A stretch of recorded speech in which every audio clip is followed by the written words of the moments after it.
بسم اللہ الرحمن الرحیم۔ السلام علیکم۔ غامدی صاحب کے ساتھ ہفتہ وار سوال و جواب کی براہ راست نشست کو لے کر ڈیلس امریکہ غامدی سینٹر سے ایک دفعہ پھر حاضر خدمت ہے۔ آغاز کرتے ہیں۔ غام صاحب بہت شکریہ آپ کے وقت کا۔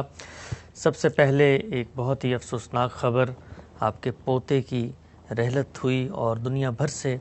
ہزاروں کی تعداد میں لوگوں نے تعزیت کے پیغامات پہنچائے۔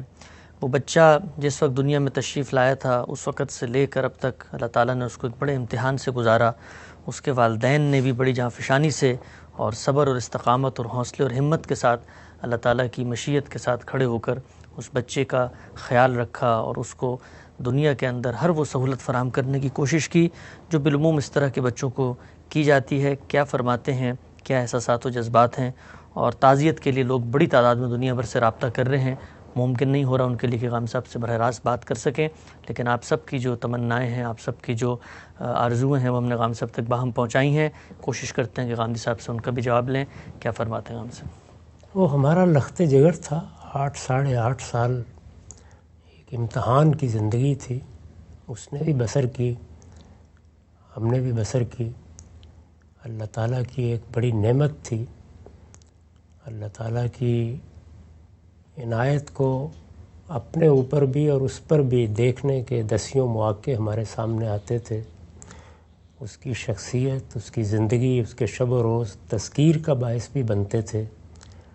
اور اس دنیا میں ہمیں کیا رویے اختیار کرنے چاہیے،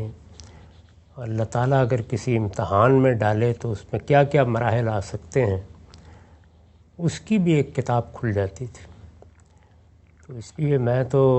اس کی زندگی کو اس لحاظ سے بھی ایک بڑی نعمت سمجھتا تھا۔ یہ آپ جانتے ہیں کہ اللہ نے تذکیر کے لیے اپنی کتابیں نازل کی ہیں، پیغمبر بھیجے ہیں، اسی طرح جو کچھ واقعات حوادث پیش آتے ہیں ان میں بھی اصلی مقصود یہی تذکیر، یہی تنبیہ، یہی یاد دہانی ہوتی ہے۔ تو اس سے بڑی چیز کیا ہو سکتی ہے کہ ایک بچے کی خدمت، اس کے ساتھ محبت، اس کے ساتھ تعلق خاطر، وہ آپ کے لیے جنت کا سامان بھی کر رہا ہو اور اس کی زندگی اور اس کے احوال آپ کے لیے اللہ کی اور آخرت کی اور اللہ تعالیٰ کے قانون کی یاد دہانی کا ذریعہ بھی بن رہے ہوں۔ تو ان تمام پہلوؤں سے وہ نعمت ہی نعمت تھا۔ جب تک رہا اللہ کا کرم اور عنایت ہی رہی، اور اس کے ماں باپ کو اللہ تعالیٰ نے موقع دیا کہ وہ صبر اور استقامت کے ساتھ سب معاملات کو دیکھیں، اور ایک لحاظ سے جہاں تک ماں کا تعلق ہے اس نے تو اپنی زندگی اس کے لیے وقف کر رکھی ہوئی تھی۔ یہ حقیقت ہے کہ ماں کیا ہوتی ہے، ماں کے جذبات کیا ہوتے ہیں، ماں کی ممتا چیز کیا ہے، اس کا بھی شب و روز اس کے پاس بیٹھ کر مشاہدہ کیا جا سکتا تھا۔ یعنی میں ہوں، آپ ہیں، کسی موقع پر ہو سکتا ہے کہ گریز بھی کر جائیں، لیکن ماں تو نہ سوتے میں، نہ جاگتے میں، نہ اٹھتے نہ بیٹھتے، کسی جگہ اپنے ماتھے پر شکن بھی نہیں آنے دیتی تھی۔ تو اس لحاظ سے وہ ہمارے لیے ہر پہلو سے خدا کی یاد دہانی کا ذریعہ تھا، اور خدا کی وہ نعمتیں جو باپ کی شفقت کی صورت میں، ماں کی محبت کی صورت میں اس پروردگار نے اس دنیا میں عام کی ہیں، ان کو بھی نمایاں کرتا تھا۔ یہ آپ جانتے ہیں کہ قرآن مجید میں ان سب چیزوں کا ذکر کر کے ہمیں یاد دہانی کرائی جاتی ہے۔ تو جس وقت کوئی بڑا واقعہ اس طرح کا ہو جاتا ہے تو یہ یاد دہانی بھی اپنے منتہائے کمال کو پہنچ جاتی ہے۔ ہم شب و روز اس کا مشاہدہ کرتے تھے، اس کے پاس بیٹھ کر، اس کی بات سن کر، اس کے معاملات کو دیکھ کر، اس کی ماں کے اثار کو اس کے لیے دیکھ کر۔ بہرحال اللہ تعالیٰ نے جتنی مہلت دی تھی اس کو وہ اس نے بسر کی۔ اس کے بعد ظاہر آپ جانتے ہیں کہ ہفتہ بھر وہ موت و حیات کی کشمکش سے گزرا۔ اس میں کوئی شبہ نہیں کہ دسیوں لوگوں نے ہمارے ساتھ محبت کا اظہار کیا، اس کے لیے دعا کی، اور بار بار ہم سے رابطہ رکھا، پوچھا۔ ہم سب ان کے بہت شکر گزار ہیں۔ پھر وہ دنیا سے رخصت ہو گیا تو اب لوگ تعزیت کر رہے ہیں، ہمارے غم میں شریک ہیں، ان سب کے بھی حد درجہ شکر گزار ہیں، اور ان سے درخواست کرتے ہیں کہ وہ خاص طور پر اس کے ماں باپ کے لیے، اس کے بہن بھائیوں کے لیے سکینت کی دعا کریں، تاکہ جس غم سے وہ گزرے ہیں، جس صدمے سے دوچار ہوئے ہیں، جس نعمت سے محروم ہوئے ہیں، اس کے بعد اللہ تعالیٰ ان کو وہ اطمینان، سکون عطا فرمائے کہ وہ اس یاد دہانی کو سامنے رکھ کر اپنی باقی زندگی اپنے رب کی طرف توجہ میں گزار سکیں، اس لیے کہ رب کی طرف توجہ، رب کی معرفت، اس کی مرضی پر راضی رہنا، یہی دین ہے، یہی ایمان ہے۔ حضور نے فرمایا ہے کہ جس نے یہ چیز پالی اس نے ایمان کی حلاوت چکھ لی۔ تو میں بھی ان کے لیے یہی دعا کرتا ہوں کہ اللہ تعالیٰ اس حادثے کے نتیجے میں ایمان سے تو وہ سرفراز ہیں، ان کو ایمان کی یہ حلاوت بھی نصیب فرمائے۔ سبحان اللہ، بہت ہی خوب نصیحت غام صاحب آپ نے فرمائی۔ ایک اور پہلو میں چاہتا ہوں مختصراً اس پر بھی، اس موقع پر یہ ایسے مواقع ہوتے ہیں کہ ظاہری بات ہے زندگی میں کبھی کبھی اس طرح کی چیزیں سامنے آتی ہیں، تو اس پر بھی دین کے عارف سے کچھ میں بصیرت اور علم حاصل کروں۔ یہ بتائیے گا غام صاحب، میرے علم میں ہے کہ خود آپ کے ہاں ایک بچی کی ولادت ہوئی جو سب سے بڑی آپ کی بچی تھی، اور وہ چند دن زندہ رہنے کے بعد دنیا سے رخصت ہو گئی۔ آپ نے اکیلے، میرے علم میں آیا کہ اس کے کفن دفن کا بندوبست بھی کیا اور پھر اس کو جا کے دفنا بھی دیا، اور اس بچے کی بھی رخصت ہونے کی اطلاع ہم نے دیکھا ہمارے سامنے آپ کو موصول ہوئی۔ کوئی جذباتی جس کو عام طور پہ ہم یہ دیکھتے ہیں، مشاہدہ کرتے ہیں، وہ پہلو آپ کے یہاں اس طرح کا نظر نہیں آیا؟ یعنی ایک ہوتا نا اپنی غم سے نڈھال ہو جاتا ہے، اتنے بڑے سانحات کو یہ جھیلنے کا ہمت اور حوصلہ کیسے آپ نے اپنے اندر پیدا کیا ہے؟ اور یہ کیا کوئی اللہ تعالیٰ کی اس میں بھی کوئی عنایت ہوتی ہے کہ ہم اس طرح کے واقعات اور اس طرح کی جو بڑی تنبیہات ہوتی ہیں اور اس طرح کے حوادث جس میں ذاتی نوعیت کا ایک دکھ اور قلق ہوتا ہے، اس کو کیسے بیلنس کرتے ہیں اور کیسے ہمت، حوصلے، صبر، استقامت اور جس کو آپ کہتے ہیں کہ ایک قوت کے ساتھ آدمی راضی برضا رہتا ہے، یہ چیز کیسے آپ نے پیدا کی؟ اور خود اس طرح کی بڑی بڑی چیزیں جب آپ تک پہنچتی ہیں تو ایک دین کے عالم کی حیثیت سے کیا جذبات ہوتے ہیں؟ میرا احساس ہے کہ سب انسان گوشت پوش کے انسانی ہوتے ہیں۔ جو کچھ آپ پر گزرتی ہے، مجھ پر گزرتی ہے، جو کچھ مجھ پر گزرتی ہے وہ آپ پر بھی گزرتی ہے۔ کوئی آدمی بھی آسمان سے نازل نہیں ہوتا، اسی مٹی سے ہم سب پیدا ہوتے ہیں۔ ہمارے اندر بھی سب جذبات ہیں، غم بھی آتا ہے، رنج بھی ہوتا ہے، تکلیف بھی پہنچتی ہے۔ بعض موقعوں پر کچھ اس پروردگار کے ساتھ شکوہ و شکایت بھی ہو جاتی ہے۔ آپ کو معلوم ہے کہ سیدنا یعقوب نے کیا کہا تھا کہ میں اپنے حزن اور اپنے غم کی شکایت اپنے مالک ہی سے کرتا ہوں۔ لیکن ایک بات جو دین کے شعور کے ساتھ انسان کے وجود کے اعماق میں جاگزیں ہو جاتی ہے، وہ یہ ہے کہ یہ دنیا عارضی ہے۔ اس میں جو نعمت ملی ہے وہ بھی عارضی ہے، جو غم آیا ہے وہ بھی عارضی ہے، جو تکلیف پہنچی ہے وہ بھی عارضی ہے۔ جب یہ عارضی ہے تو بس اس پر یہ تو ہو سکتا ہے کہ دو آنسو ٹپک پڑیں، لیکن یہ کوئی جزا فضا کی جگہ نہیں ہے۔ یہاں جیسے ہی آپ کو کوئی تکلیف پہنچتی ہے یا کوئی صدمہ پہنچتا ہے تو ساری توجہ اس جانب ہونی چاہیے کہ ہمارے لیے تو جو دنیا ہمارے پروردگار نے بنائی ہے وہ اس موت کے دروازے سے گزر کر ہی آنی ہے۔ یہ مجھے بھی آنی ہے، آپ کو بھی آنی ہے۔ میں نے اپنی پچھلی 50-60 سال کی شعوری زندگی میں، 70 سال سے زیادہ کی عمر ہو رہی ہے،